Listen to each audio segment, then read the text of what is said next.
자, 오늘 아침에는 창조 본연의 지정의와 진미성이라고 하는 내용을 가지고 그 가치에 대한 내용의 한 일부를 같이 공부하도록 하겠습니다. 우리 인간들 마음 가운데는 지정의라고 하는 3대 작용하는 기능이 있습니다.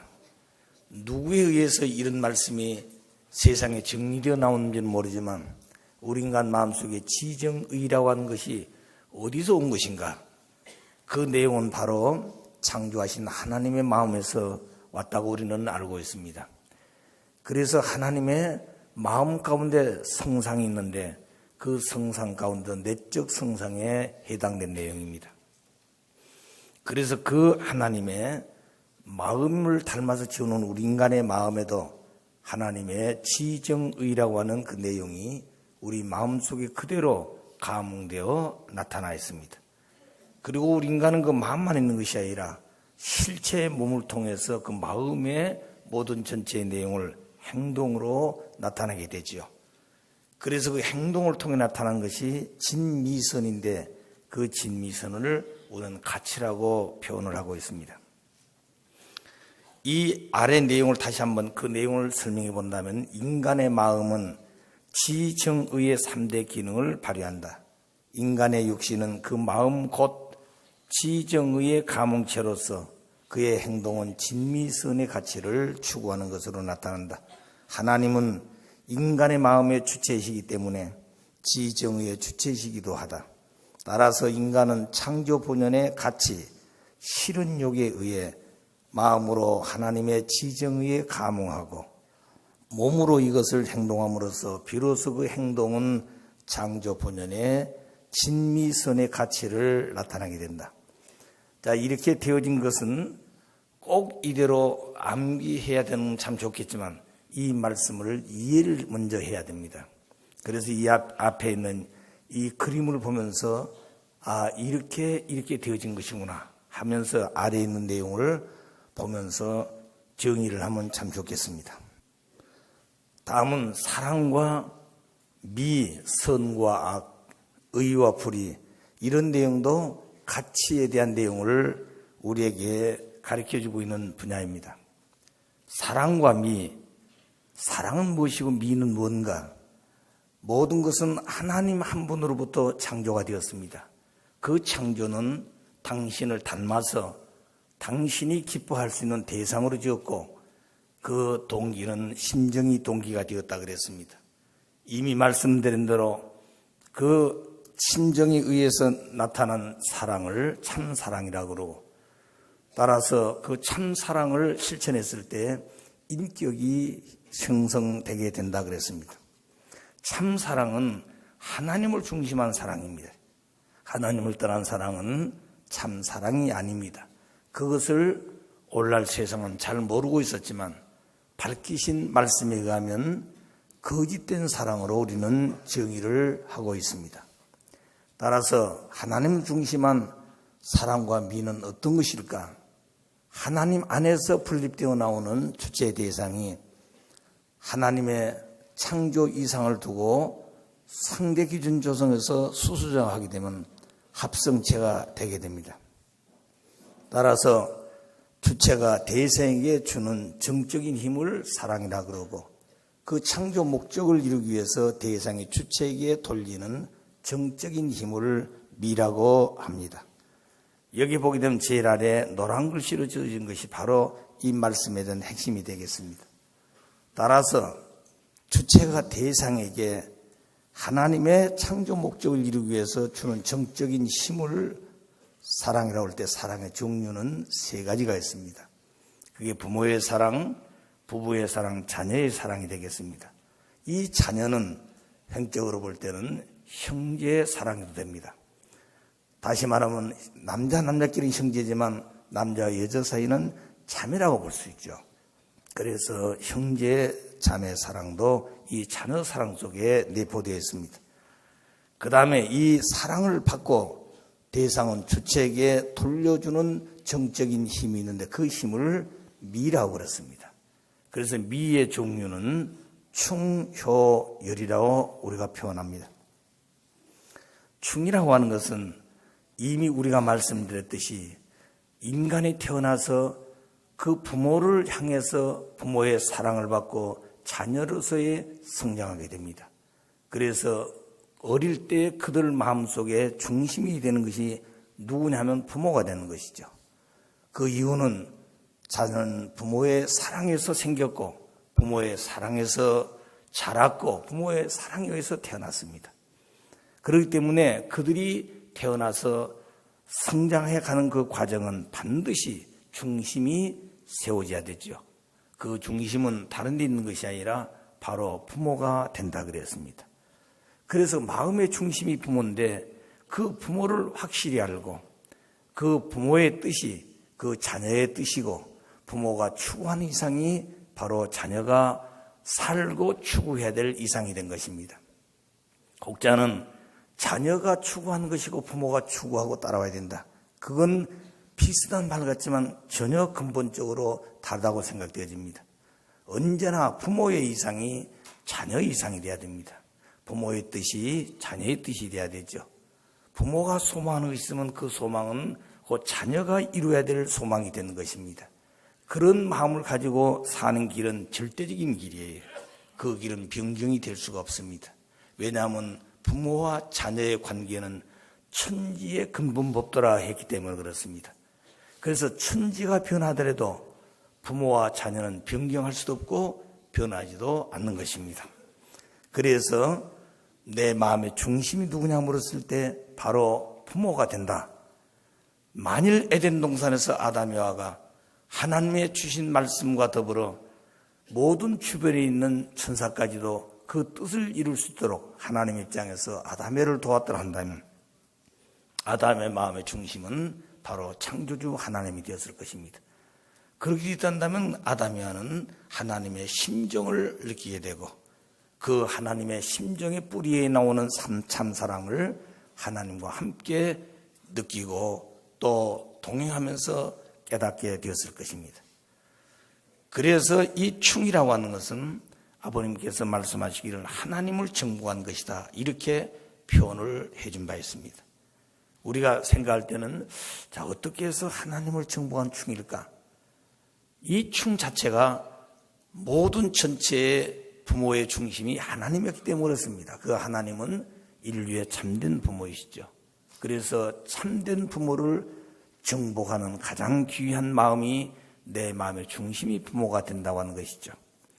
두 번째 효는 그런 마음과 뜻을 모두 부모에게서 왔으니 내 마음과 뜻과 성품과 생명을 다해서 그 부모를 위해 사랑하고 그 부모를 위해 사는 것을 우리가 효라고 표현하게 됩니다. 따라서 효도 진정한 효는 부모를 정복하는 것이 된다 그러신 것입니다. 이런 내용들을 우리가 가만히 생각해 보게 되면 아 그렇겠구나. 내가 정말로 부모만을 위해서 모든 것을 바쳐 살아간다면 나는 부모를 정복하는 부모가 나의 진짜 부모고 나도 모두 부모 것이 되어 그 부모와 자녀는 영원토록 변경할 수 없는 부자의 인연이 되겠구나 하는 생각을 해봐야 되겠습니다. 열이라고 하는 것은 상대를 정복하는 것이라 그랬습니다. 이미 말씀드린 바가 있습니다만 충과 효는 종적인 것이란다면 열은 횡적인 것이라고 표현할 수도 있습니다. 또 이 열을 그 자체도 종적인 분야의 한 내면을 소개한다면 열성을 다해서 충과 효를 해야 된다는 의미도 되겠지만 그 근본의 뜻이 중심이 부모로부터 그리고 그 부모로 의해 태어난 형제 자매가 횡적으로 성장하면서 그 자매가 성장하는 그 길, 형제가 성장하면서 가는 그 길은 그 부모가 기뻐할 수 있는 한 단계 차원 높아지는 길도 되고 그들이 나중에 성숙하고 완성되어지면 하나님은 그들의 채를 쓰고 실체적으로 결혼하여서 당신의 아들, 딸들을 영육으로 지었던 그 기준을 번식하게 되는 것입니다.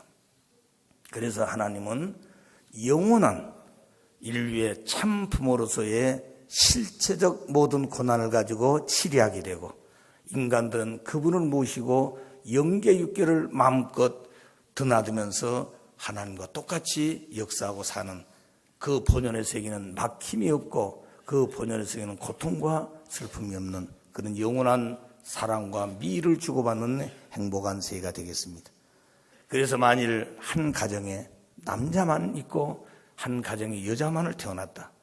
그렇다도 우리는 부모가 있고 자녀가 아들, 딸이기 때문에 사유기대를 이뤘다 하지만 이 사유기대의 가장 중요한 내용은 하나님의 심정을 완성시키고 하나님의 뜻을 완성시켜야 될, 또 하나님을 실체로 현현시키기 위한 가장 귀한 심정이 중심이 된 것입니다.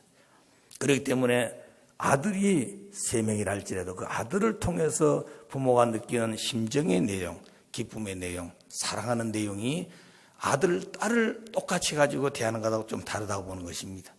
또 혹자는 딸만 여럿이 나서 기르는데 그 딸만 대하는 부모의 마음도 그 분야는 충실하지만 아들을 낳아서 길러보는 그 분야는 생각은 할 수 있지만 그 자체를 실체를 쓰고 느끼고 채우라고 완성한다고 하는 것은 지극히 어려운 것입니다. 그건 인간만이 아니라 하나님도 그렇습니다. 그래서 하나님도 창조 목적이 바로 사유기대인데 그 사유기대는 아들, 딸을 놓고 의미한 것입니다. 그래서 하나님도 당신 자체 속에 참된 아버지 또 참된 어머니란 이 두 속성을 실제로 가지고 계시는데 그 두 속성을 가진 실체 되신 분은 한 분입니다. 그래 그 분을 참부모라 그러시죠. 그래서 지금까지 하나님은 여러 측면에서 칭호를 불러온 적이 있습니다. 구약 전시대 또 구약시대 이후에 그래서 유대민족들은 그 분을 여호와라고 불렀던 것입니다.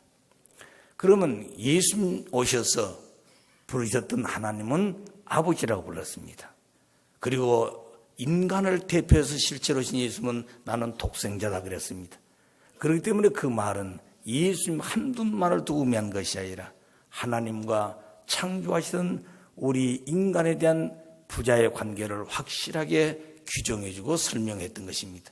그렇기 때문에 신약시대의 복음 중에 복음은 바로 이 땅에 메시아가 왔고 아들이 왔다는 소식이요. 그분에 의해서 하나님은 나의 부모라고 하는 이 소식이 가장 복된 소식이었다 그랬습니다. 성약시대의 복음 중에 복음은 이 땅에 참 부모님이 오셨다.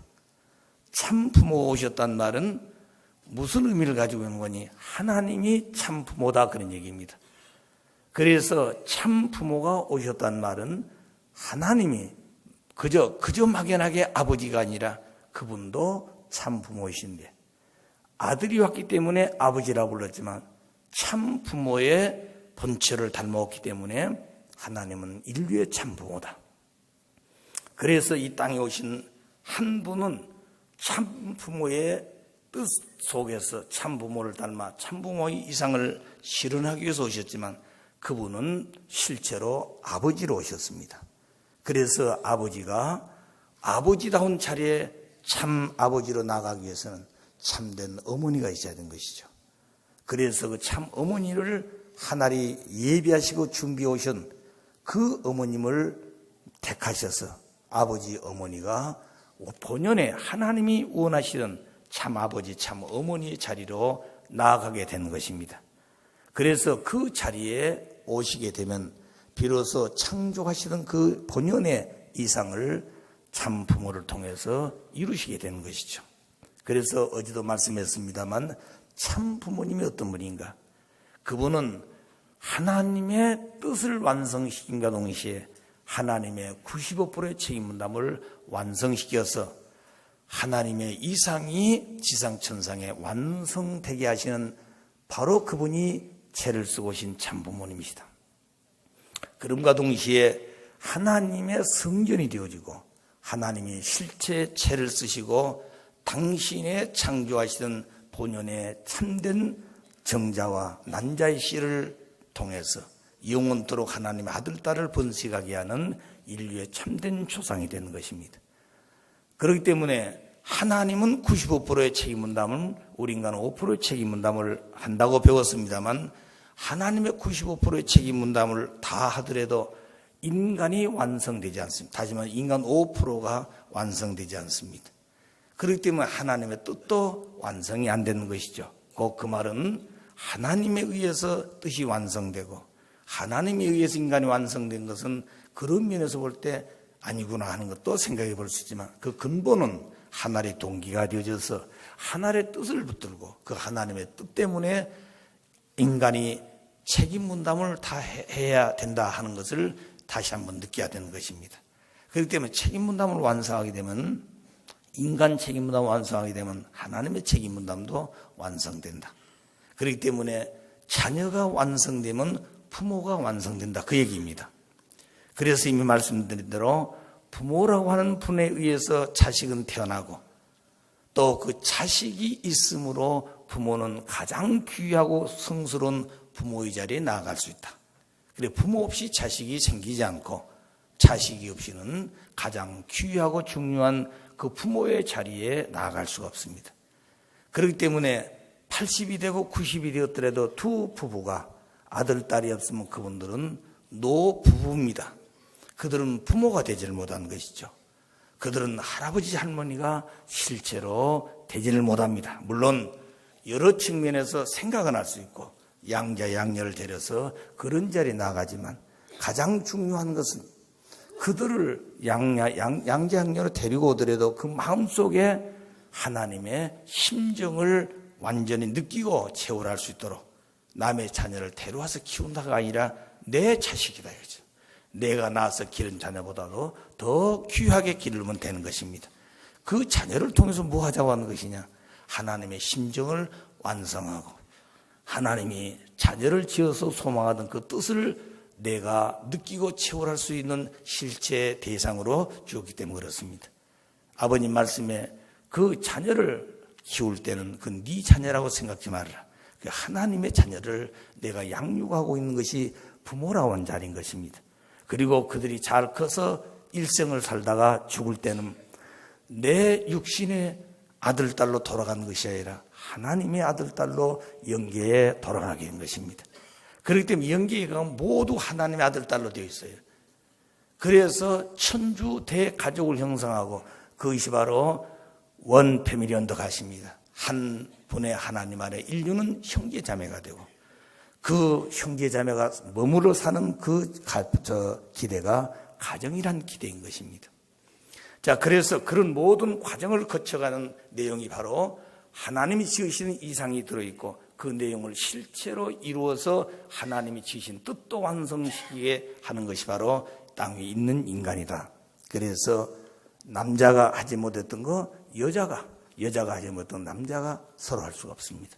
그래서 어제도 잠깐 말씀을 드렸듯이 아들만 낳아서 길렀던 분은 딸을 직접 낳아서 길러보자는 마음이기 때문에 며느리를 데려다가 당신이 낳아서 길른 그 딸보다도 더 정답게 더 오순도하게 그렇게 정을 쏟고 길러봐야 되는 것입니다. 그런데 여기 온 며느리는 나는 시어머니다 이렇게 생각하면 안 되고 부모가 나를 낳아서 길렀던 그 부모에 대한 사랑과 효, 열 다 하지 못했던 것을 이 어머니에게 보이고 또 그 어머니의 사랑에 마음속에 있는 속성을 유발시켜 줄 수 있는 그런 며느리가 된다면 그 며느리는 훌륭한 며느리가 될 것입니다. 왜냐하면 사람은 며느리가 되기 전에 반드시 누구 집인가 딸로 태어났습니다. 그래서 그 부모 앞에 충효의 도리를 다하면서 성장해 왔죠. 충효의 도리는 부모를 모시고 섬기는 것이라 그랬습니다. 그러기 위해서는 그 부모를 알아야 되는 것이죠. 안다고 하는 것은 외모만 하는 것이 아니라 그 부모가 자녀를 대해서 뭘 원하고 있는지, 부모가 자녀를 통해서 뭘 느끼고 사시는지 이런 내용들을 원래 하나님이 가르치신 그 원칙에 따라서 살게 되면 조금도 흐트러짐 없이 바로 그 길을 수행할 수가 있는 것입니다. 그래서 인생길은 하나님이 지으시던 그 한 길을 따라서 부모와 자녀의 관계를 정적으로 맺고 그 인연에 따라서 지어주신 횡적인 부부로 가는 것이 우리 인간이 가야 될 길입니다. 자, 그래서 아들도 마찬가지입니다. 그래서 딸이 없는 집안에서는 그 딸이 며느리가 들어와서 그렇고 또 아들이 없는 집은 사위를 맞이해서 그런 사명을 해야 될 것입니다. 그렇기 때문에 그 사위는 내가 왜 처갓집에 부모를 모셔야 하냐, 그게 아닙니다. 꼭 같이 살아서만이 아니라 언제든지 내 부모를 모시고 섬기듯이 내 상대가 되어져서 나를 완성시킬 수 있고 아버지 이상을 완성할 수 있는 그 대상을 낳아주신 그 부모도 나의 진정한 부모라는 것이죠. 그래서 어떻게 보면 부모는 두 분이라 할 수 있습니다. 우리들은 그 내용이 모두 하나님 안에 있었던 그 부모의 심정과 사랑을 다 가지고 있기 때문에 그렇습니다. 이걸 하나 삐뚤어진다든가 이거 하나가 어떤 잘못된 생각 때문에 어떤 고통과 고민을 주게 된다면 그거는 잘못된 내용이라는 걸 알아야 되죠. 물론 타락한 세계는 여러 가지 사연들이 있겠습니다.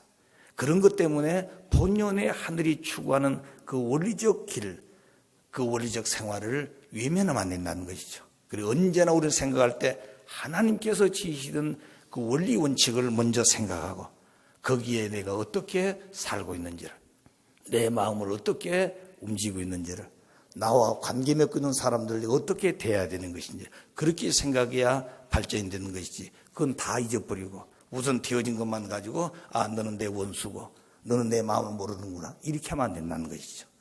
그래서 모르기 때문에 그런 일이 벌어지고 그 뜻을 알면서도 실천을 하지 못해서 그러니 그런 분야를 조용하게 가르쳐주고 또 안내하고 손을 붙들어 같이 가자고 할 수 있으면 그게 바로 심정을 중심한 생활이 되겠습니다.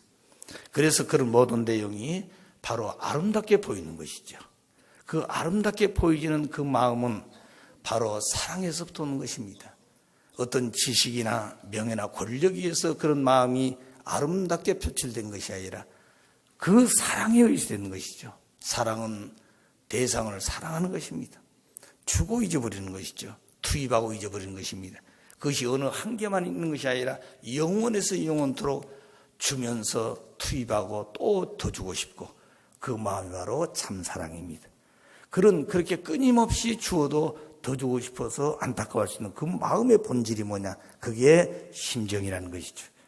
그렇기 때문에 심정은 하나님이 가지고 계신 가장 중요한 본질적 속성입니다. 그러면 사탄에는 심정이 있냐? 사탄은 원래 심정의 실체가 아닙니다. 천사장도 그렇습니다. 인간도 원래 심정의 본체 안에서 왔기 때문에 심정의 본체를 닮아가야 될 책임감이 있는 것이죠.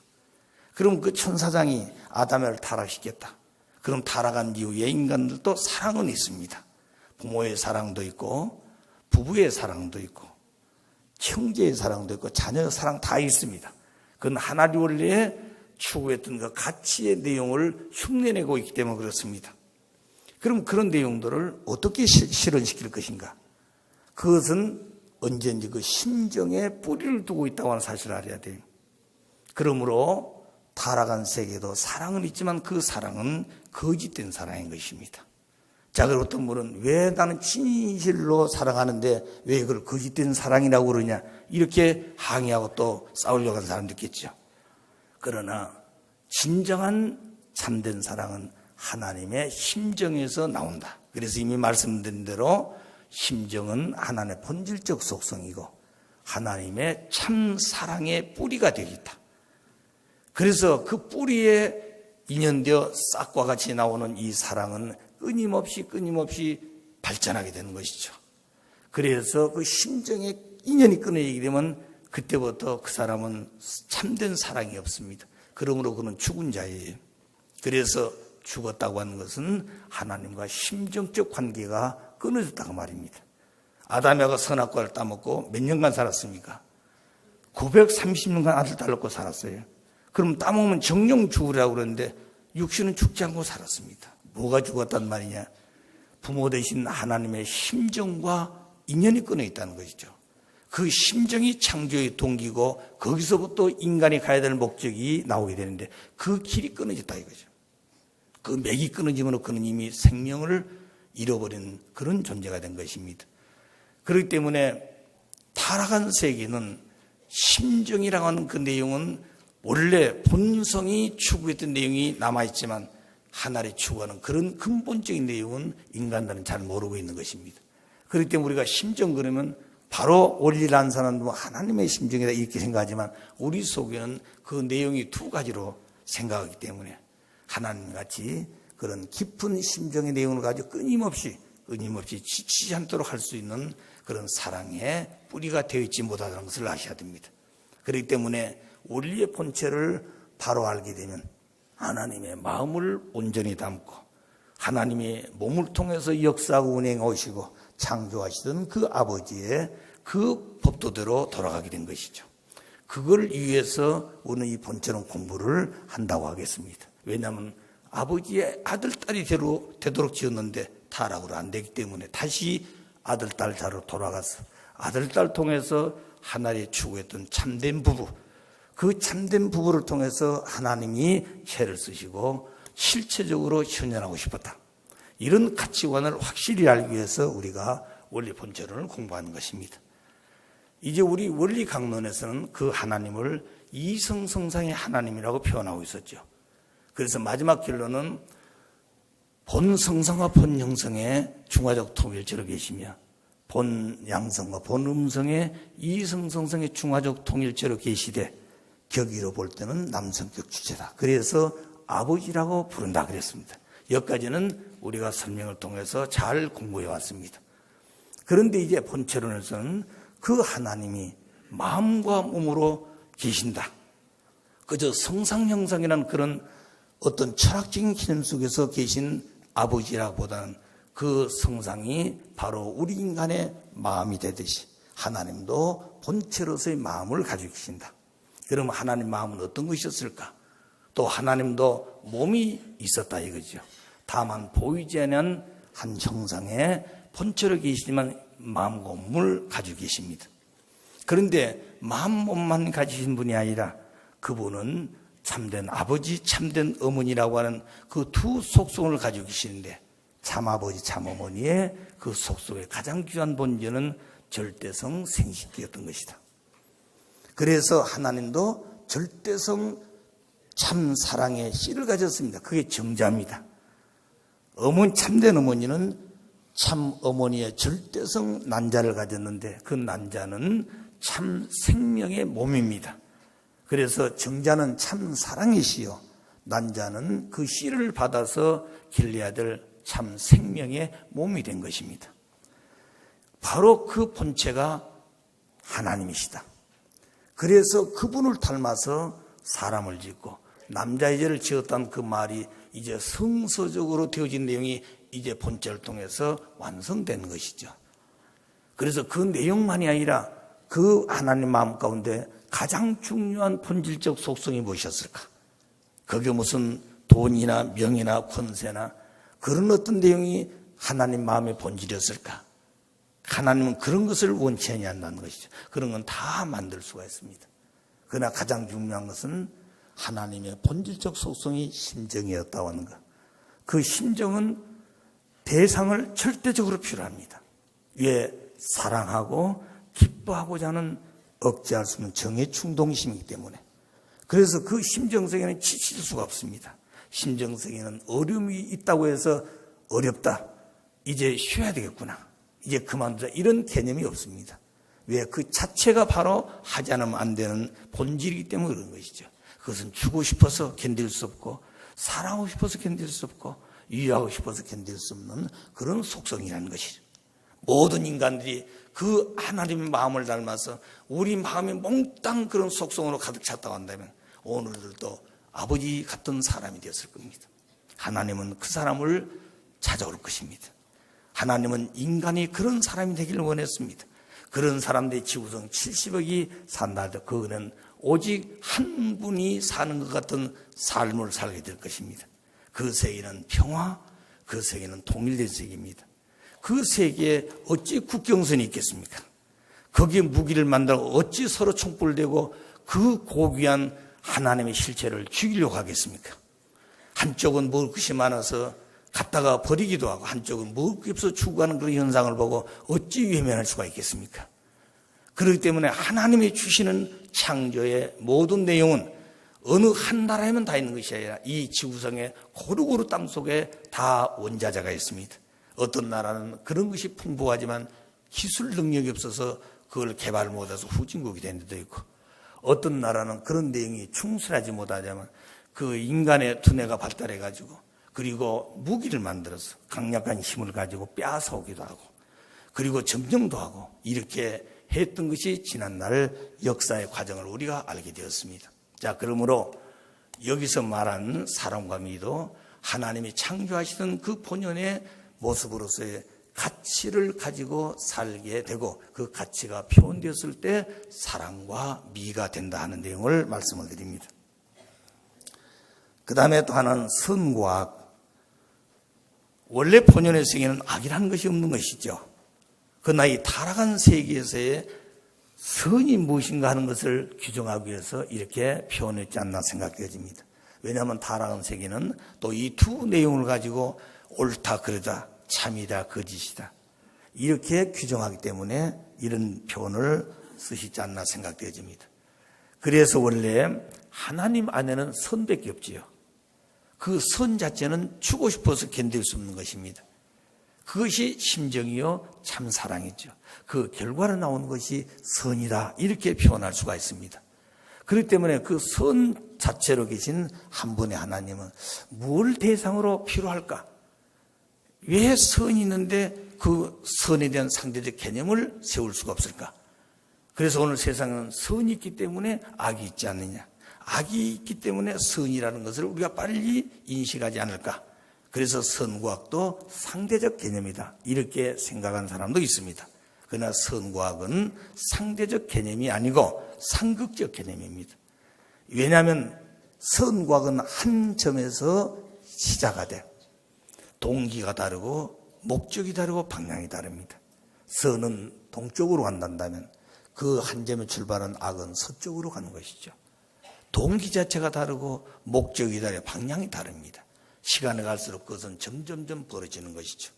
그 자체 속에는 거리가 멀면 멀수록도 그 처음에 출발했던 그 투쟁의 개념, 이런 내용들은 그대로 내적으로 외적으로 크고 그리고 깊고 그리고 넓어지는 양상을 우리가 보게 됩니다.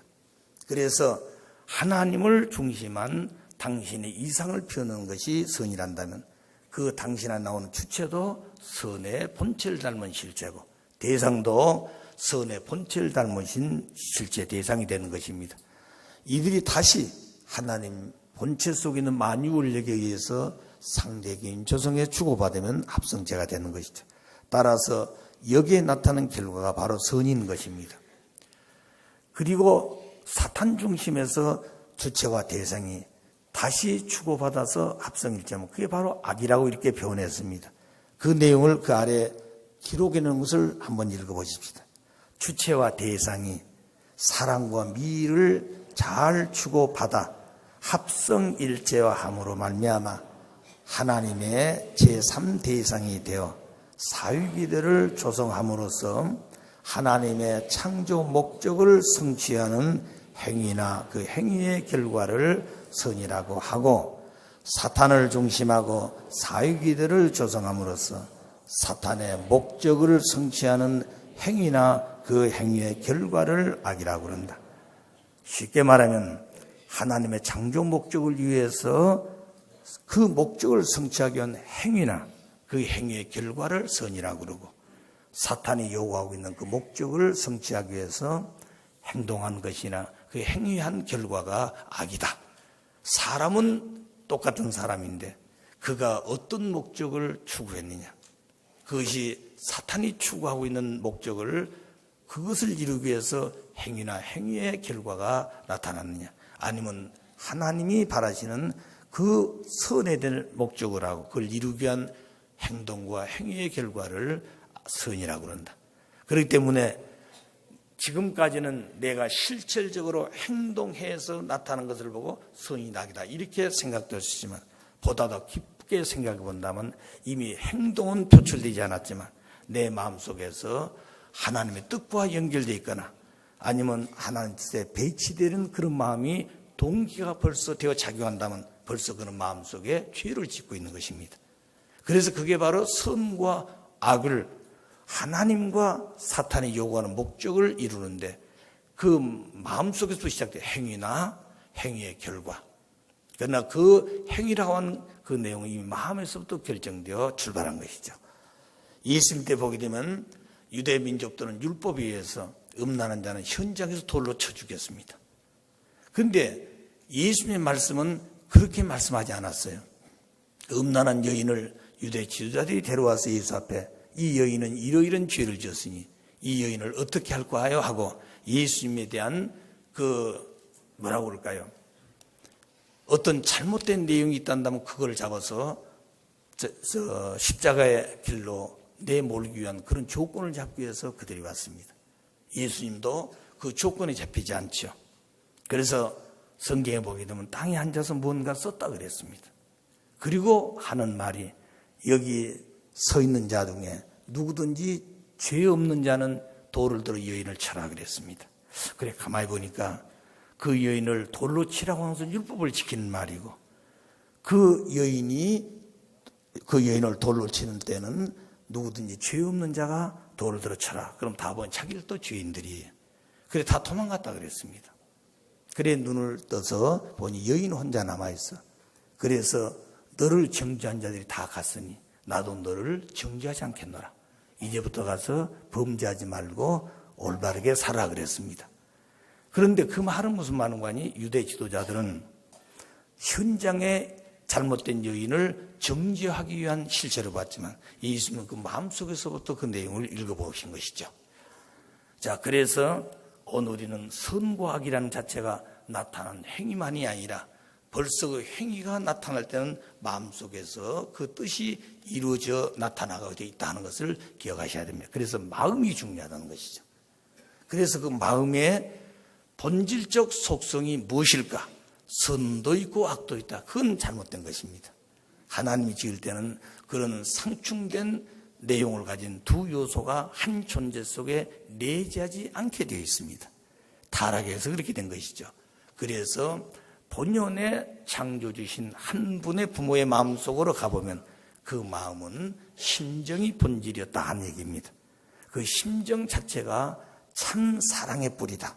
그러므로 하나님을 떠난 참사랑은 없다 하는 결론을 우리는 가지게 됩니다. 그럼 나는 정말로 하나님의 아들, 딸이냐? 나는 하나님의 참사랑을 가지고 생각하고 그렇게 판단하고 살고 있느냐? 근데 그것이 어느 한계적으로 하다가 지쳐서 나는 영원히 그렇게 하려고 하는데 상대가 안 받아줘. 그러니까 또다시 미워지는 마음이 있게 되느냐? 하나님 마음, 그런 마음이 없다는 거죠. 왜 그러냐? 그렇게 비교할 수 있는 본체가 아닙니다. 하나님 본체는 오직 하나밖에 없는 것이에요.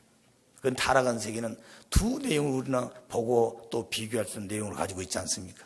이건 선인데 이건 아니구나. 자, 그래서 그런 것을 우리는 가지고 있는데 이것을 혼돈해서 그저 하나님도 또 우리가 세상에 많은 사탄의 그 내용을 닮아서 왔다 갔다 하면 안 됩니다. 우리는 언제든지 정확한 구별은 창조 본연에 하나님이 소망했던 뜻이 무엇이고 타락하기 전 하나님이 바라시던 내가 누구여야 될 것인가. 타락한 이후에 우리 인간의 속성은 어떤 속성이 들어왔는가. 이 속성을 떠나야 보다 하나님이 원했던 본연에 돌아가는 이것이 복귀의 길이죠. 이게 하나님의 구원 섭리였다고 말입니다. 그러므로 하나님의 섭리는 변함없이 그 목적을 향해서 가고 있지만 그 안에 있는 우리 스스로는 그런 목적의 가치관을 따라서 닮아서 가는 사람들이 못 되었다 이겁니다. 왜? 세상은 무지하기 때문에. 그런데 우리는 어쩌다가 참분을 만나서 이 원리를 통해서 우리가 공부하게 되고 그 원리를 통해서 점점점 자기의 심령 기준이 발달해 가지고 그 결과는 자식이 아버지를 찾고 그 아버지가 찾아온 길을 닮아갈 수 있는 내가 되는 것이다. 그래서 크게 우리가 세상 사람 다릅니다. 그래서 세상 사람은 하나님을 수천 년 믿어온 결과적인 실체들이지만 그들은 하나님을 잘 모릅니다. 그들은 하나님은 능력의 하나님, 하나님은 권능과 그런 어떤 영광의 하나님을 알고 있지 서럽고 탄식하고 한스러운 역사가 하나님의 발자취라는 것을 전혀 이해를 안 하려고 그럽니다. 그건 우리는 그보다도 더 차원 높은 아버지의 심정세계를 부모님을 통해서 배웠습니다. 그러니까 오늘 이런 본체론도 세상 사람들 얘기하면 잘 모르는 게 많습니다. 신학자요, 오히려 싸우려고 하는 사람이 많아요. 자기 기준 가지고 이 말씀을 대하려고 한다는 거죠. 그러면 부모님은 어떤 신학에 대한 내용을 가지고 와서 가르치려고 하는 것이 아닙니다.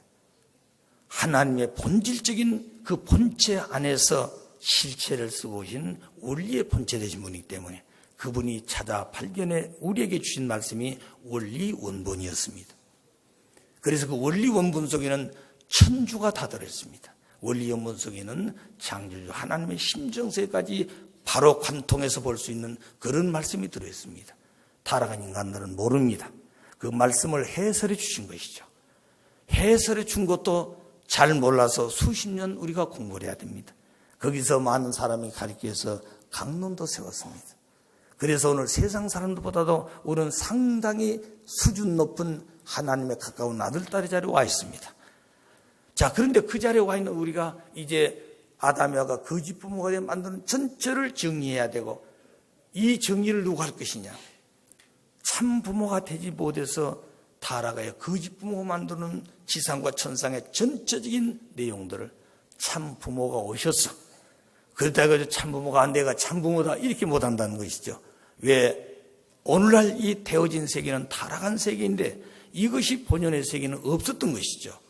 그래서 거짓 부모가 되어 만들어 놓은 것은 원래 참 부모가 되지 못해서 그렇다. 그래서 참 부모가 오신 것은 거짓된 부모가 만들어 놓은 전체를 다 수습해 놔야만이 비로소 참 부모로 오신 그 본체 되신 부모님이 참 부모로 현현하신다. 그래서 천지인 참 부모님이 되심으로 승리했다 할 때가 오는 것입니다. 이제 그때부터는 하나님을 모시고 영원한 본연의 세계로 입성하게 되는 것이죠. 그 가정이 출발될 때 그 가정은 벌써 국가를 소망하는 것이죠. 왜? 개인의 울타리는 가정이 되는 것입니다. 가정이 울타리는 국가가 되는 것이죠. 그럼 국가가 형성하기 위해서는 민족이 있어야 되고, 그 민족이 형성되려면 가정을 단일한 종족이 있어야 되는 것입니다. 그래서 가정 찾는 목적은 종족을 찾자가 하는 것이고, 종족을 찾는 것은 자동적으로 민족이 찾아지는 것이죠. 민족이 찾아지면 국가는 있는 것입니다. 그게. 자, 그런 것을 보게 되면 종족적 메시아를 세웠다고 하는 것 참으로 놀라운 것입니다. 오늘 아무것도 모르는 저희들이 어쩌다가 통일교회이 되어져서 축복을 받고, 이제 우리가 복을 받았구나, 이제 죽고 와서 우리는 다 천국 간 사람이구나, 이렇게 하고 살 때가 많았어요. 솔직하게 제가 일본에 가니까 국제 결혼한 사람이 많지 않습니까? 10년 있는데 그 10년 동안 얼마나 뜻이 발전했습니까? 한국에서 축복권 부인이 10년 만에 한 번 지방순회를 어떻게 만났어요? 그러니까 무슨 소린지를 모르는 거예요. 무슨 소린지를 어떻게 지금 통일에 가고 있는지 모르고 있는 거예요. 자, 그런 입장에서 알고 보니까 축복받고 직장에 다니다가 조용히 신랑을 따라서 일본으로 돌아왔어요. 와보니까 일본은 굉장히 복잡하거든요. 매일 노르마를 해야 되죠. 그리고 자기 생각보다는 전체적인 일을 위해서 밤낮 없이 뛰어야 돼. 나는 이거 싫다 이거죠. 그래 조용히 시골에 가서 숨어 살았습니다. 자기가 한국에서 왔다는 소식도 협회도 알리지 않고, 그럼 협회도 몰라, 이름도 없어. 자, 이렇게 산 사람이 있더라고요. 그래 나중에 이 뜻에 대한 발전상을 쭉 두고 눈물을 흘리면서 내가 얼마만큼 후진 삶을 살아왔다고 하는 거. 그러면서 자기는 축복받으면 다 천국 갈 줄 알고 지금까지 살았다는 것이죠. 자, 이걸 보게 되면 얼마나 우리가 말씀과 먼 거리에 살아왔습니까? 그런데 그 말씀을 줘 축복하신 아버님, 그 심정과 얼마나 고통스러운 대상이 되었다는 것을 다시 한번 생각이 되는 것이죠. 이제 오늘 우리는 그런 의미에서 볼 때 선이 무엇이고 악이 무엇인가, 여기 이렇게 기록되어 있습니다. 그래서 그 하나님의 창조 목적을 위해서 그 목적을 성취하도록 행위나 행위의 결과, 또 반대로 타락한 세계는 사탄이 욕구하는 그 목적을 성취하기 위한 행위나 행위의 결과를 악이라 그런다. 그래 본연의 세계는 악이 없는 것입니다. 이제 우리는 악과 상관없는 본연의 세계로 돌아가는 것이죠. 그래서 우리 속에는 이제 악이란 걸 잊어버리고 사는, 정말로 우리의 모든 생각과 행동, 행위는 100% 선만을 위한, 그럼 그러기 위해서는 온전히 중심이 하나님이신데 그 하나님이 나의 아버지요 나의 부모다 이겁니다.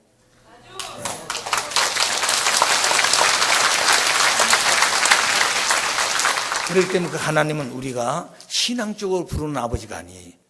지상에서 내가 이렇게 살면서 외롭다 또는 좋을 때 불렀던 그 아버지가 만이 아닙니다. 그 영원한 나의 아버지예요. 영계에 가게 되면 나를 낳아서 길렀던 아버지 어머니가 내 아버지 어머니가 아닙니다. 그분도 하나님의 아들 딸들이 아시겠어요? 그러니까 하나님을 모시고 살 수 있는 그 생활이 얼마나 값지고 보람된 일이냐 이거죠. 천하를 넣는 것보다 귀한 것입니다. 그런 가치를 참 아버님은 아셨기 때문에 모든 걸 다 버리시고 일생 동안 내가 이 일을 완료하자면 안 되겠구나 하고 출발했다고 그러지 않습니까? 오늘을 또 그렇게 출발하지 않으면 안 되는 새로운 종족적 메시아로서의 사명을 감당해야 되라고 보는 것입니다. 그 다음에 의와 불의. 의라고 하는 것이 뭐고 불의가 무엇인가? 인간이 선을 추구하는 하나님의 창조 목적을 위해서 선을 위한 생활적인 요소가 의라 그렇습니다. 그 반대로 인간이 타락해서 사탄으로부터 온 그 사심에 의해서 나타나는 악을 추구하는 그 마음에 의해서 악을 위한 생활적인 요소를 불의라 그랬습니다. 그러니까 선이냐 악이냐 이건 결과죠. 그 과정에서 선을 위한 생활적인 요소를 의라고 그러고 악을 위한 생활적인 요소를 불의라고 그런다. 그 요소입니다. 우리 마음속에 의로운 마음이냐 의롭지 못한 마음이냐. 의로운 마음은 하나님을 찾아가는 그런 선한 생활적인 요소라 그랬습니다. 우리가 성경에 보게 되면 아담 타락은 아담 가정에서 복지 섭리가 시작됩니다만 1600년 만에 노아를 불렀습니다. 그 많은 사람 중에 노아를 왜 불렀을까? 노아는 그 당대의 의인이라고 그랬습니다. 바로 그 의인이란 말이 선을 위한 생활적인 요소인데 누구보다도 선을 위해 살고자 하는 강력한 마음을 가진 분이었다. 이렇게 보면 되는 것이죠. 그러나 우리들은 의인이냐 아니면 의롭지 못한 사람이냐. 우리는 모두 의로운 사람들이다 이 말입니다. 왜? 세상이 볼 때는 형편없이 볼 수가 있어요. 그런데 하나님 보실 때는 세상에 누구하고도 바꿀 수 없는 그런 의로운 사람들이다 이런 얘기죠. 그래서 부르시고 그 뜻을 맡기시고 그걸 이루시기 위해서 하나님이 돕고 영계가 돕는 그런 자리에 우리는 서 있기 때문에 우리는 강력한 사람들이고 어디 가든지 우리는 배경이 있다는 배경이 입체적으로 그러니까 절대 낙심하지 않아야 된다는 것을 우리가 기억하셔야 되겠습니다. 다음은 피조세계의 창조 과정과 피조물의 성장 기간. 그런 목적과 그런 가치가 드러나서 하나님이 원한 대로 이루어지기 위해서는 하나님이 지으신 피조세계가 어떤 과정을 거쳐서 그런 자리에 나가야 될 것인가. 그래서 피조세계의 창조하는 과정과 그 피조물의 성장 기간에 대해서 우리가 공부를 해보고자 합니다. 피조세계의 창조 과정은 이미 우리가 공부를 수년 동안 해왔기 때문에 간결하게 설명한다면 창세기 1장 1절 31절의 성서는 6일 동안 모든 걸 다 지었다 그랬습니다. 첫째는 공하고 혼돈 가운데 빛과 어둠으로 갈라세우시고 두 번째 나는 궁창에서 운물과 아랫물을 갈라세웠다 그랬습니다. 3일째는 바다와 육지가 생기고 여기에 따라서 식물이 있게 됩니다. 그 다음에 4일째는 해와 달과 별이를 창조했다 그랬습니다. 그 다음에 5일째는 물고기, 그 다음에 새물이, 그리고 6일째는 포유류 그런 동물을 통해서 마지막 인간을 지었다 그랬습니다. 여기서 우리가 한 가지 이해를 잘 못할 수 있는 내용은 처음에 공하고 혼과 빛과 어둠으로 갈라세웠는데 진정한 그 빛의 내용은 4일째는 해와 달과 별이 나왔다. 이렇게 해서 야 해가 빛인데 그 빛은 처음부터 있었지 않았을까 이렇게 생각하기 쉽습니다. 그러나 첫 번째는 공하고 혼돈 가운데 아무 없는 그런 자리에서 빛과 어둠을 갈라섰다는 얘기는 그 공하고 혼돈 그 두 자체 속에서 다시 말하면 우와 위와 아래 이렇게 관계를 정립해 보았다고 보는 것입니다. 그러니까 빛이 있는 곳에 어둠이 있다. 그건 결코 아닙니다. 어둠 가운데서 빛이 나오게 된 것이죠. 그래서 이 빛은 하루 24시간 가운데 동쪽에서 떠오른 그 태양빛 때부터 그 다음에 석양이 될 때까지 이건 한 낮입니다. 그런데 밤이 벌써 해가 지고 나면 어둠이 오는 것이죠. 아직 그날이 끝나지 않았습니다. 밤 12시 될 때까지는 그 전날이에요. 12시 땡 하면 그 다음에는 똑같은 밤 같지만 이미 전환되어져서 새날을 맞이하게 된, 그렇게 두 날을 연결되어 있는 것이 밤이라고 하는 것입니다. 그래서 여기서 빛과 어둠이라는 것은 모든 전체 창조 이상이 출발되어지는 그런 내용이 바로 이 말씀 속에 있지 않나 생각되어지고, 해와 달과 별이라는 것은 이미 실체적으로 드러날 수 있는 그 의미를 담고 있다고 생각되어집니다. 또 어떤 분들은 생각하기를 처음에 해와 달, 별을 지었는데 그때는 공허하고 혼돈해서 보이지 않고, 또 그때는 가스 시대로 꽉 차 있기 때문에 잘 보이지 않았다. 마치 해가 떠 있는데 안개가 가득 꼈다든가 구름이 껴 있으면 태양이 없는 것 같지 않느냐. 그런데 바람 불어 구름이 다 지나고 안개가 벗어지면 이미 태양이 충천히 와 있더라 이거죠.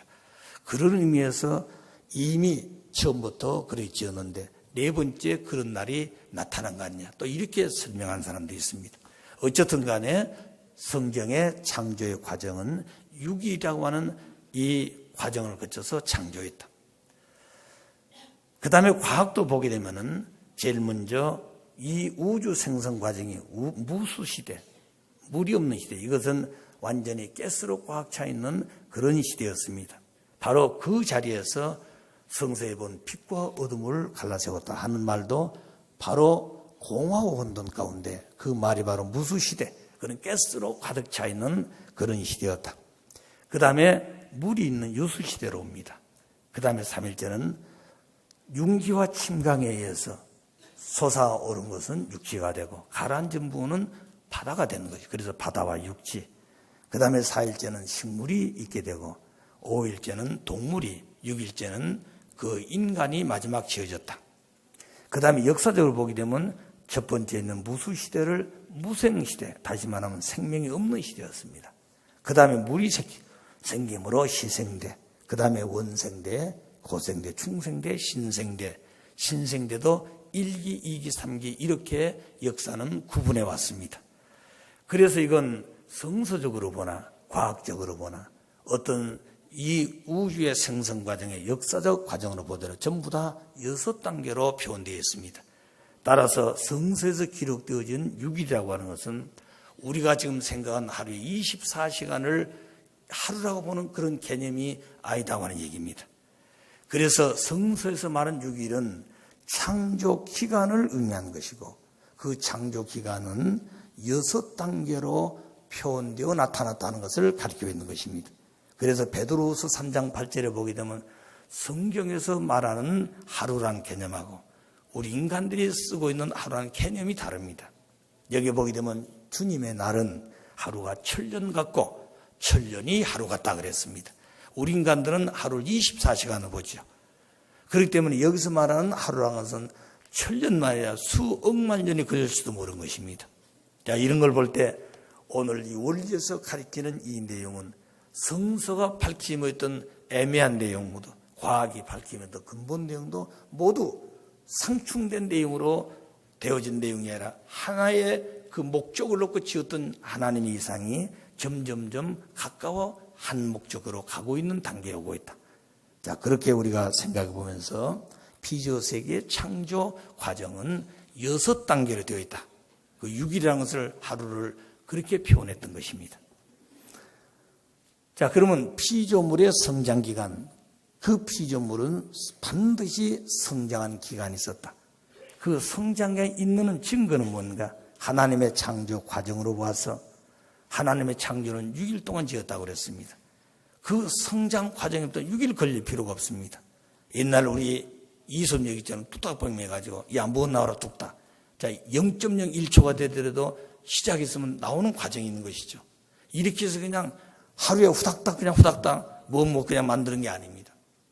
왜? 하나님은 창조주고 능력자이기 때문에 만들 수 있다고 보지만 하나님은 창조주이기 때문에 그렇게 못하는 것이에요. 왜? 하나님은 원리 원칙의 분입니다. 그리고 모든 걸 지을 때 원리 원칙에서 짓는 것이죠. 오늘 이런 건물 지을 때도 전문가일수록 그냥 뚝딱뚝딱 짓지 않습니다. 반드시 설계도를 그리게 되어 있습니다. 전문가일수록. 그런데 사실은 똘파리가 자기 마음대로 집 짓다 사고 나는 것이, 의사 선생님도 그렇습니다. 전문 의사는 함부로 처방하지 않습니다. 그리고 함부로 사람을 대하지 않습니다. 그런데 똘파리들은 돈 벌기 위해서 우리 병원에 오면 낫습니다. 오십시오. 이러다가 사람 죽이는 것이. 그렇기 때문에 하나님의 창조도 마찬가지입니다. 하나님은 원리의 본체이세요. 그리고 모든 것은 원리에서 지어졌습니다. 그렇기 때문에 그 원리 원칙을 떠난 자리에는 하나님은 관심도 가질 수가 없습니다. 상대하셨습니다. 그래서 창조의 과정으로 보아서 반드시 성장 기간이 있었다. 그래서 첫째 날 지어놓던 공하고 혼돈과 빛과 어둠을 세웠다. 공하고 혼돈 가운데서 빛과 어둠을 갈라 세우는 과정이 수억 년이 걸릴 수도 있었다는 것이죠. 그래서 6일이 걸렸다 그 얘기입니다. 창조 과정이라는 얘기죠. 그 다음에 타락으로 보아서 왜 인간이 타락했을까? 하나님은 완전하신 분인데 완전하신 분을 닮아난 아담 하와가 완전하게 지어있다면 아담 하와는 타락하지 않을 것입니다. 만일 완전한 존재가 타락했으면 그 타락한 존재가 다시 하나님은 또 구원 섭리한다. 또 올려놓으면 또 그 인간들은 타락하고 그렇게 되어 있지 않다 그 말입니다. 그래서 완성한 후에는 타락은 없다 그 얘기가 되겠습니다. 그래서 오늘 현실 세계에 보게 되면 타락한 세계를 보기 때문에 하나님이 지은 아담이는 완성된 자리가 아니라 완성을 향한 미완성 단계에 있었다. 그 과정에서 타락했다고 보는 것입니다. 그 다음에 인간 책임분담을 주신 것으로 보아서 왜 인간에게는 책임분담을 주셨는가? 인간이 아직 미성숙되어지고 인간이 해야 될 책임이 있기 때문에 인간에게는 책임분담을 주신 것입니다. 이미 어제도 말씀했습니다만 하나님의 뜻은 하나님의 책임분담으로서 인간 책임분담으로 완성된다 그랬습니다. 그러면 하나님의 뜻은 100%라고 한다면 그 100%를 이루기 위해서 창조주 하나는 95% 책임분담이고 인간은 5% 책임분담이라고 그랬습니다. 여기서 분담이라는 말을 썼던 것은 두 존재가 같이 하나 돼야만이 전체적인 게 이루어진다고 말입니다. 만일 하나님 책임, 인간 책임 그랬다면 어떻게 되겠습니까? 그러나 책임 분담이라는 것은 하나님과 우리 인간이 같이 뜻을 이루어야 돼요. 같이 창조주의 가치를 갖겠다고 말입니다. 그러면서 뜻은 하나이기 때문에 일체가 되는 것이죠. 그래서 책임 분담을 주신 것으로 보아서 인간은 미완성된 단계에 있었다. 그때 타락했다는 것이죠. 그 다음에 성서적으로 보아서 창세기 1장 5절에 보게 되면 저녁이 되고 아침이 되니 첫째 날이라. 자, 저녁이 지나고 아침이 되었으니 첫째 날이라. 그럼 반드시 저녁과 아침 사이는 밤이란 기간이 있다는 거죠. 이 밤이란 기간을 우리는 성장 기간이라 한다. 이렇게 표현하고 있습니다. 밤을 지나지 않고는 절대 새 아침이 오지 않습니다. 그런데 그 새 아침 맞이하는 그날을 첫째 날이라고 그랬습니다. 이미 창조는 여기서부터 출발했고 시작은 하나님의 구상에서부터 시작을 했습니다. 시작과 출발이 좀 개념이 달라요. 시작은 이미 하나님으로부터 시작된 것입니다. 그래가지고 모든 만물을 지어서 저녁이란 실체를 맞이하게 됩니다. 그때는 그 창조의 시작이 이제부터 출발해서 완성을 향해 가는 것이죠. 그래서 완성된 아담 여하가 하나님의 성전이 되어져서 실체로 새를 쓰고 결혼한 그날이 바로 첫째 날이고 그날이 하나님의 창조의 이상이 실현된 날이다. 자, 그러므로 이 성장기간은 밤인데 밤은 세 기간으로 설명을 하고 있습니다. 그것이 소생기, 창성기, 완성기. 그럼 이런 수로도 누가 만들었냐? 이미 하나님의 창조의 설계도 속에 있었던 말입니다.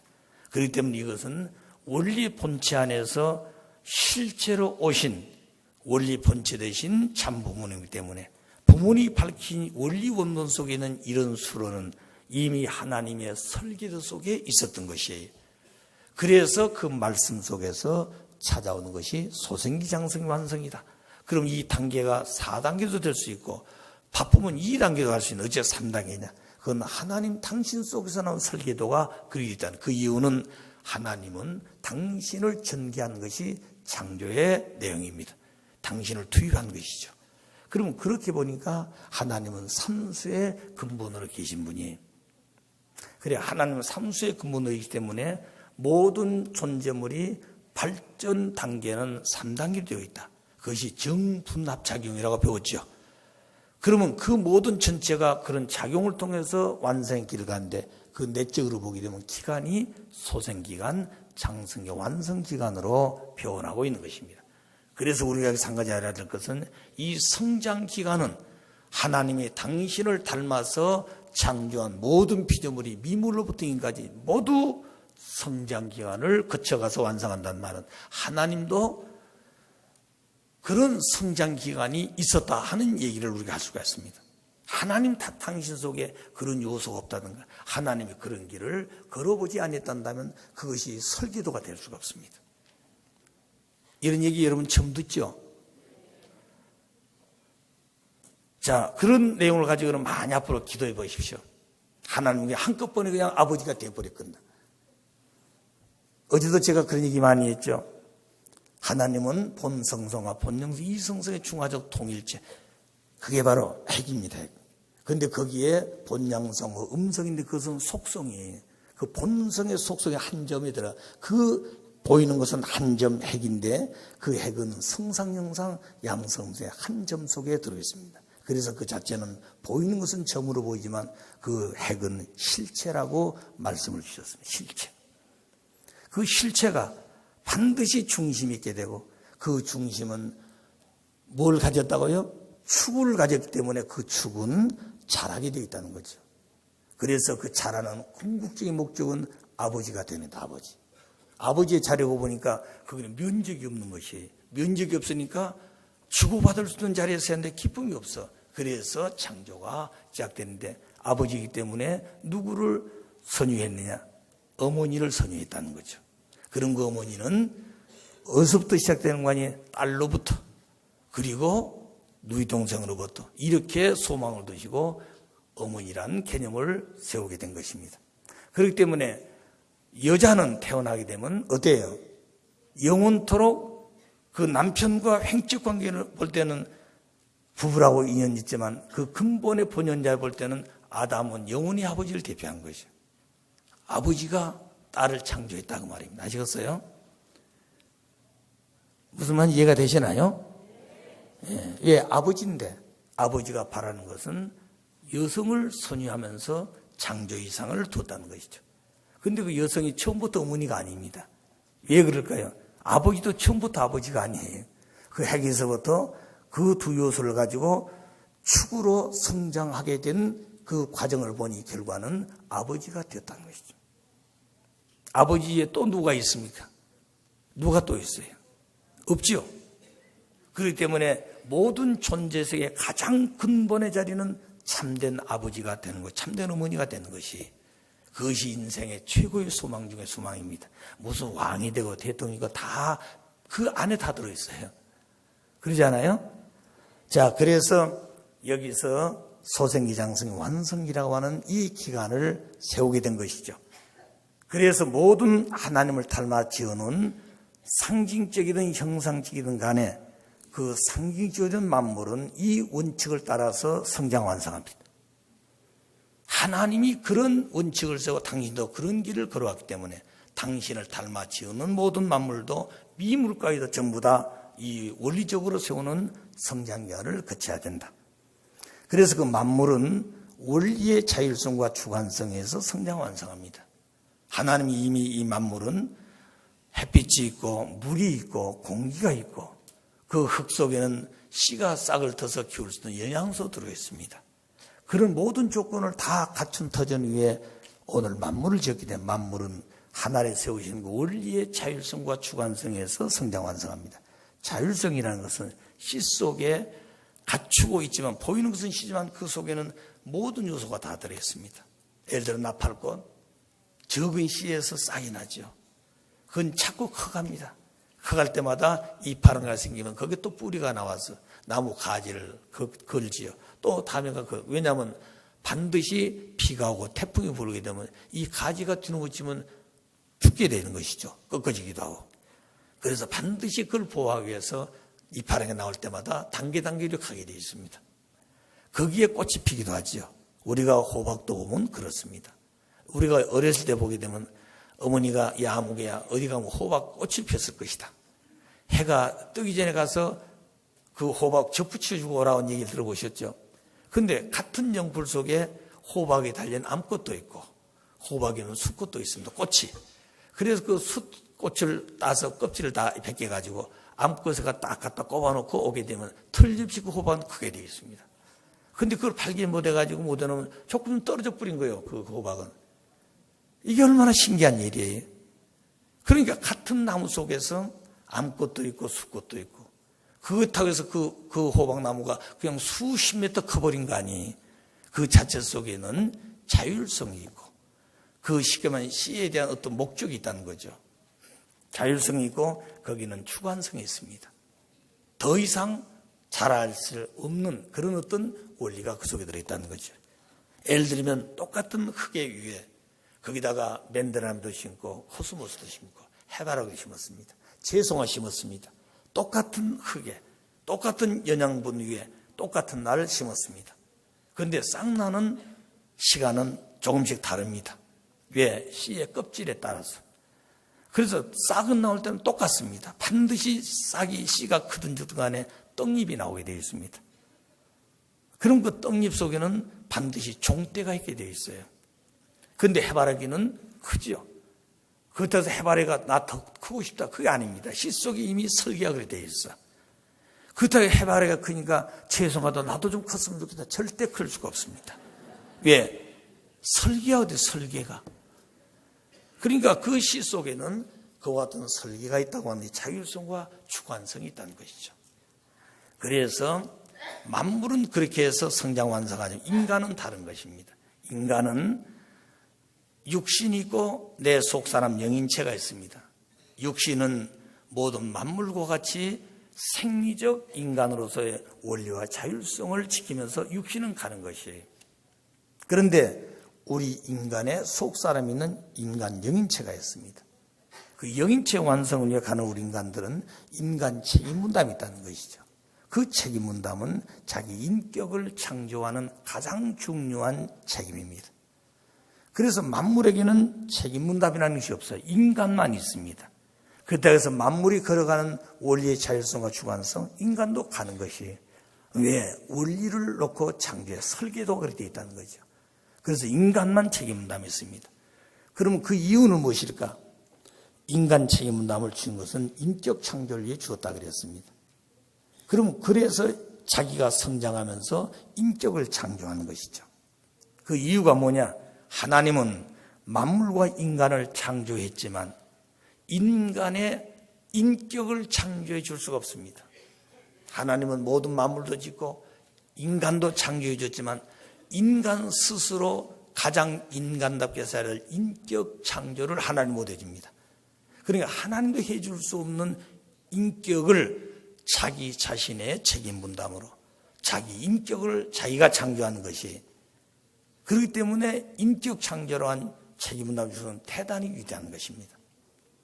그래서 그 인격을 하나님도 창조해 줄 수 없는데 내 자신의 주신 책임 분담으로, 하나님의 책임 분담으로 주신 말씀 믿고 실천해서 자기 인격을 창조한다. 그 인격 창조도 자기 혼자 한 것이 아니라 이미 하나님이 거기에 동참해 준 것이죠. 그것이 95% 하나님의 말씀입니다. 그 말씀을 믿고 실천함으로 자기 인격을 창조하는 것이, 아시겠어요? 자, 그러므로 인격 창조함으로 하나님의 자녀될 자격과 그리고 만물을 주관할 자격을 획득하게 됩니다. 그래서 만물의 주인이 되는 것이죠. 그러므로 하나님도 창조주라고 하는 말은 창조성을 가지고 있기 때문에 창조주입니다. 그런데 인간은 창조주가 아닙니다. 그런데 만물을 주관하라고 그랬어요. 하나님은 인간과 만물을 창조했기 때문에 주관하고 그 창조할 수 있는 창조성 때문에 그런 것입니다. 그런데 우리 인간은 창조주도 아니에요. 그것도 창조성을 가지고 있는 것도 아니다고 말입니다. 그런데 그 인간에게 만물을 주관하라. 그리고 하나님의 거룩한 성전이 되어야 된다. 하나님이 인간체를 쓰시겠다 그 말이거든요. 그래서 하나님의 자녀될 자격과 만물을 주관할 자격을 얻음과 동시에 하나님도 해줄 수 없는 자기 자신의 인격을 하나님의 주신 말씀을 믿고 실천해서 자기 인격을 창조함으로 창조성을 가졌다. 하나님이 해줄 수 없는 자기 자신의 인격을 자기가 창조했다는 것이죠. 그래서 창조성을 가지기 때문에 나는 제2창조주입니다. 아시겠어요? 하나님은 모든 전체를 창조한 창조주지만 하나님도 해줄 수 없는 인간 자기 자신 인격을 내 책임 분담으로 하나님 주신 말씀을 믿고 실천해서 자기 인격을 창조했다. 그래서 나는 창조성을 가졌고 제2창조주다. 그러므로 하나님의 창조 유업에 가담하게 되는 것입니다. 다시 말하면 100이라고 하는 벽돌을 쏴서 담을 친다 한다면 부모 대신 하나님은 95개를 쏴놓고 아들에게 그 위에다가 5개를 올려라. 왜? 전체적인 설계에 이 담치는 것은 100장을 쏴야 되는데 아버지가 95개를 쐈습니다. 아직 완성이 안 되어 있습니다. 아들이 5개를 쐈습니다. 마지막 그 담은 누가 완성시킨 것입니까? 아들이 완성시킨 것이죠. 그래 뜻은 95에 있는 것이 아니라 100에 있죠. 100. 근데 그 100을 완성을 누가 시켰느냐? 아들이 시켰다는 거예요. 그래서 이 전체는 네가 창조주로서의 완성을 시켰다 그 얘기입니다. 그래서 너도 창조주다는 얘기죠. 그렇게 귀한 가치를 준 것이 책임 분담이다. 그래서 인간에게 책임 분담 주신 이유가 그런데 그 책임 분담을 완수해 가는 기간이 성장 기간입니다. 그런데 그 성장 기간을 간접 주관권이 있습니다. 그 간접 주관권은 하나님이 직접 주관하지 못한 기간이에요. 왜? 만물은 하나님이 세우신 원리와 법도 설계도에 따라서 자율성과 주관성에서 만물은 자동적으로 성장해서 꽃이 피고 완성하게 됩니다. 인간은 육신은 그 원칙을 따라가지만 육신 안에 있는 속사람 인격은 그렇지 않습니다. 그래서 인간에게는 책임 분담을 주신 것이다. 그래서 그 기간 하나님 간섭할 수 없습니다. 그래서 이 기간을 간접적인 주관권이라고 그랬습니다. 그 간접적인 주관권은 직접 하나님 일하지 하지 않고 말씀을 주셨어. 그 말씀을 믿고 실천해 가는 과정이 바로 이 간접 주관 때문에 그 기간을 원리의 힘에 의해서 성장하는데 그걸 원리 결과 주관권이라고 얘기합니다. 바로 그 내용이 다른 건 다 먹어도 좋은데 선악과는 따먹지 말아라. 선악과를 따먹는 너는 정령 죽으리라. 그 말씀을 주셔서 아담이 하는 자기 자신의 책임 분담을 통해서 이 말씀을 절대적으로 지켜야 한다는 거예요. 누구만큼? 하나님만큼.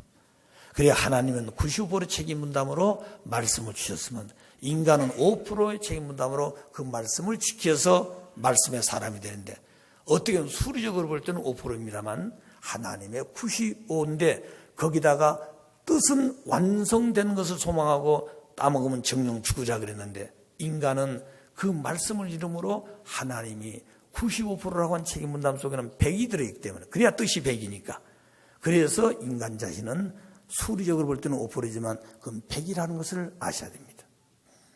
근간의 아버님께서는 부모님은 95% 책임을 97%를 했다 그러셨습니다. 너희들 이제부터 3%만 하면 된다 그러셨어요.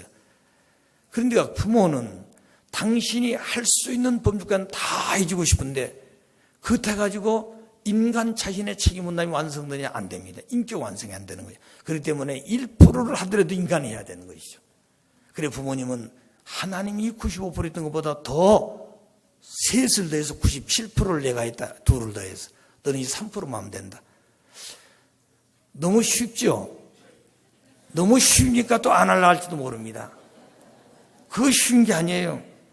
그게 바로 가장 어려운 길이다 이거죠. 자, 그러므로 간접 주관권을 거쳐갈 때는 반드시 주신 하나님의 말씀을 믿고 실천해야 된다. 그때 하나님은 간섭하지 않는다. 여러분 한 예를 들면 어린 딸이 태어나서 엄마 손잡고 아장아장 걸어다닐 때가 있습니다. 애기에게 너무 따먹다, 남자 조심하 그런 말 필요 없어요. 이제 사춘기가 되었습니다. 걱정이 되죠. 그래서 엄마는 딸을 놓고 오손도손 얘기도 합니다. 세상이 이렇게 변화되고 있어. 친구들을 조심해야 돼. 남자는 더독이라 그랬다. 오늘 세상은 남자는 도둑놈이라고 그러는데 그런 남자에 걸리면 큰일 난다. 이제 이렇게 가르치겠다는 거죠. 그래서 엄마 말씀들 하죠. 자, 이렇게 철저히 엄마 말을 믿고 따릅니다. 그런데 어떻게 다니다가 친구를 만났어요. 친구들이 좋은 친구야. 그런데 그 집에 가서 공부도 하고 왔다 갔다 보니까 오늘 엄마 어디 갔다 친구 집에 공부하고 왔어. 그래, 그걸 믿지요. 근데 이제 그런 자리에 있다가 그 친구가 어떤 못된 남자 만나가지고 어디로 놀러 가자. 그래서 자기들은 가는데 이 친구를 데려가려고 그래. 그래서 부모에게 엄마 나 오늘 친구 따라서 어디 갔다 안 돼. 누구하고 가느냐? 옛날 다녔던 친구와 같이 간다. 그래? 그럼 믿을 수 있게 따라 보냈다는 거죠. 가보니까 남자 친구들이 기다리고 있었다. 그래서 그날 잘못한 거 타락했다 이런 얘기입니다. 예를 들어 보는 거요. 그래 와가지고 지금 잘못되었어. 양심의 가책을 느끼지만 엄마 내가 오늘 이렇게 잘못 그 얘기를 못 한다는 거죠. 그래 그 다음에 또 와서 엄마가 뭐라고 하면 내가 오늘 또 이렇게 얘기 가야 된다. 한 번 거짓말하면 거짓말이 자꾸 더 커져요. 그래서 결국에는 어머니가 그런 걸 조심하라고 하는데 그 말씀이 딱 살아있으면은 그는 언제니 분별하고 올 수 있었을 것이. 그런데 어느 날 그렇게 되지 못해가지고 어때요? 한번 팔을 잘못 뜯어놓으면 자꾸 그렇게 간다. 그래서 따먹으면 죽는다고 하신 하나님 말씀을 절대 믿었다고 한다면 아시겠어요? 그 말씀이 절대 살아 중심이 되었다 한다면 어떤 유혹이 있더라도 잘못되지 않는다. 그래서 남자보다는 여자가 훨씬 성적 감성이 앞섰다 그랬습니다. 그리고 여자가 그런 자리에서 성적 충동에 의해 가지고 남자를 마음대로 대할 수 있는 자리에 오더라도 자기가 자기를 주관하고 관리할 수 있어야 한다는 거죠. 아시겠어요? 그렇게 했어야 될 것이 아담 해와가 하나님이 바라시는 이 성장 기간이었습니다. 그래서 그 기간을 간접적으로 주관하는 기간이었다. 이때만이 잘못된 것을 하나님이 눈을 뜨고 보면서도 간섭하지 못한 것입니다. 왜 그 기간은 인간 책임 분담으로 가야서 완성해야 될 원리적인 길이기 때문에 그렇습니다. 원리는 원리의 주인 되신 하나님이 주인이니까 마음대로 한 게 아니에요. 자격이 없는 자를 자격이 있는 자리에 세워놔봐야 그건 결국에 어떻게 되겠습니까? 그 자리에 주인도 못 되고 그 자체를 그 자리에 올려놨기 때문에 원리의 주인 되신 하나님이 원리를 스스로 무시하고 그렇기 때문에 하나님도 당신 스스로까지 무시해본 길로 있다는 거죠. 그래 하나님은 절대자이기 때문에 당신을 무시하고 당신을 없앨 수 없다는 거죠. 그렇기 때문에 잘못된 모습을 보면서도 간섭을 하지 못하니 그 마음이 얼마나 고통스럽고 괴롭다는 것을 기억하셔야 됩니다. 자, 그래서 인간이 육신은 원리의 자율성과 주관성에서 생리적 인간으로 가고 그 속사람 영인체는 인간 책임문담을 통해서 인격적 완성으로 나아가 완성한 인간이 됩니다. 이 완성한 인간은 완전한 주체 되신 하나님의 대상이 되는 것이죠. 그래 하나님 완전한 주체고 인간은 완성한 대상입니다. 그래서 이 기간을 직접 주관권이라고 그래요. 여기는 원리 결과 주관, 여기는 직접 주관권은 참사랑 주관권입니다. 참사랑 주관권이라는 것은 부모이기 때문에 자식을 사랑한다. 이렇게도 표현할 수 있죠. 이미 우리가 말씀을 많이 들었듯이 여기에 나오는 아담이와는 자기들 스스로의 내적으로는 4대 심정권을 완성해서 원리의 본체 되신 하나님의 심정의 본체를 담고 4대 심정권을 거쳐가면서 몸을 통해서는 절대성을 지킨다. 그렇기 때문에 하나님 앞에 가서 생식계 주인이 엇바꾸졌다. 하나님 그렇게 설계했다. 그래서 상대가 얼마나 귀하다고 하는 걸. 그래 상대가 없어지면 자기도 없어지는 것이죠. 상대를 미워하면 자기도 없어지는 것입니다. 그러니까 상대가 바로 자기예요. 이렇게 가치관을 세워서 비로소 종적인 생식계 주인이 아버지가 너희 채를 쓰겠다. 어제 그렇게 말씀드렸죠? 그게 개성 완성이다 그 말입니다. 그럼 채를 쓰면 그 다음 뭐예요? 직접적으로 채를 쓰고 주관해도 그것이 참 사랑의 세계예요. 채를 쓰고 사랑하겠다 그 말입니다. 그때 아담하는 결혼하는 거예요. 이것이 첫날, 첫째 날이에요. 거기서부터 창조 이상이 시작됩니다. 거기서부터 천국이 시작된 것이에요. 거기서부터 하나님 나라가 시작됩니다. 거기서부터 살아계신 하나님이 무형의 본체로서 실체를 쓰고 영육계를 직접 치료하신 아버지다. 자, 그 자리가 바로 직접 주관권이다. 그러므로 모든 만물과 천사세계를 완전 주관하게 됩니다. 이런 실체가 될 때 천사당이 유혹이 되겠습니까? 천하가 다 합쳐서 유혹하더라도 여기는 변함이 있을 수 없는 것이죠. 자, 그런 내용이 간접 주관권과 직접 주관권이다. 자, 여기에 총 결론은 하나님의 뜻의 성사는 100%인데 하나님의 책임 분담은 95%, 인간 책임 분담은 5%다. 5% 인간 책임을 했을 때는 하나님의 95%가 완성된다. 그러므로 100이 되기 때문에 하나님의 뜻이 완성됩니다. 하나님의 책임 분담은 하나님의 말씀이며 따먹지 말라는 말씀이죠. 인간은 그 말씀을 절대 믿고 실천해서 말씀의 사람이 되는 것입니다. 그러니까 그 말씀의 사람만 내적으로 볼 때는 성장해 가는데 그 과정이 가정명세 3절이 있던 것처럼 4대 심정권을 거쳐가는 것이죠. 그래서 심정의 본체가 되신 하나님의 심정을 실체로서의 걸어가면서 완성한 심정의 실체가 되고, 그리고 4대 심정을 거쳐서 몸을 통해서는 절대성 가치를 알게 되는 것이다. 그래서 하나님은 생식계 주인으로서 생식계 주인을 엇바꾸어 세웠다고 하는 것이 원리요, 그것이 설계되어 있다는 것이죠. 이것을 가르쳐줬다면 질서가 거기서부터 세워지는 것입니다. 그런데 그 질서를 아버지가 가르쳐주지를 못했어요. 왜? 간접 주관권에 타락을 버렸기 때문에.